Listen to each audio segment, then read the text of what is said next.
Fawzi Ben Saïdi, cinéaste du film Désert. Fahd Benchemsi, acteur, comédien du film Désert.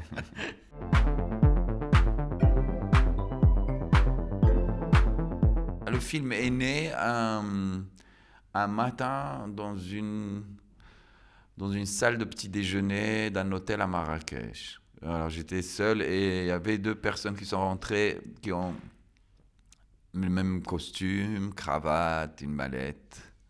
Ils sont assis, ils étaient en train de prendre leur petit déjeuner. Il y avait des gestes comme ça.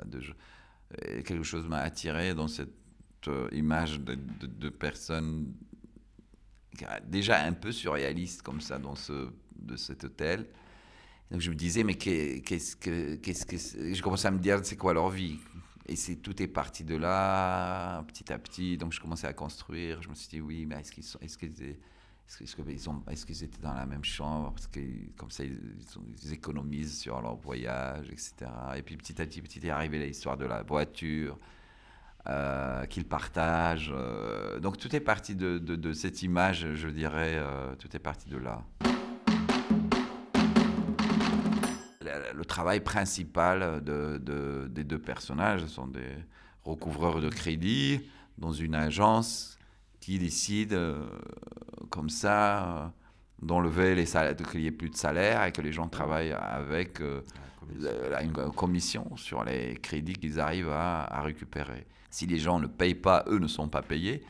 Et ça met les gens les uns contre les autres, quoi. C'est-à-dire qu'on est dans un monde qui met les gens en compétition, qui envoie les pauvres contre les pauvres. C'est vrai que c'est le Maroc, mais ce n'est pas que le Maroc, quoi. C'est le monde. Après, le Maroc me permet quelque chose d'extraordinaire, parce que le Maroc est encore un pays où coexiste un monde ancien avec un monde nouveau, mais vraiment. Donc ces endroits splendides où existe encore une vie qui m'a permis d'aller filmer dans des lieux, c'est le monde avant le monde. Le Maroc aussi, il permet de voir que les gens qui doivent de l'argent, même s'ils sont dans le dénuement le plus total, ils invitent ceux qui viennent récupérer l'argent à manger. Et ça, je crois qu'on le trouve qu'au Maroc. Ouais.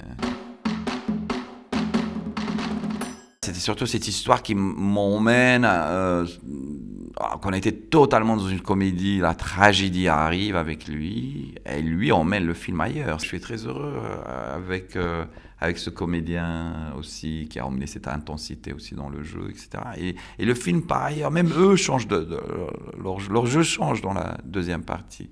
La manière de dire les dialogues, la manière d'être, etc. Donc c'est un film qui a pris le pari comme ça, un peu fou, hein, sincèrement, d'opérer un virage à l'intérieur du film. Le film met vraiment en scène la réalité. Toutes les personnes pratiquement de chez qui les recouvreurs ont récupéré de l'argent, c'était des locaux. Et c'était leur vraie vie. Il y a des gens qui vivent comme ça. Donc il faut comprendre qu'il y a un rythme de vie différent, qu'il y a des situations différentes, et pas toujours rester dans son espèce de petit confort et dans sa petite bulle. Ça m'a beaucoup appris, de côtoyer ces locaux. Alors, les gens nous offraient ce qu'ils avaient, quoi. Toi, tu as une phrase dégueulasse, mais c'est ton personnage. Une phrase cruelle. Il dit arrêtez avec votre gentillesse de Marocain. Du thé à chaque fois. Du thé à chaque fois. Moi, je l'avais dans le. Mais je dis oui, c'est vrai, c'est le personnage est comme ça. Lui, à un moment donné, il en a marre. Il dit donnez-moi l'argent qu'on vous doit, et c'est tout.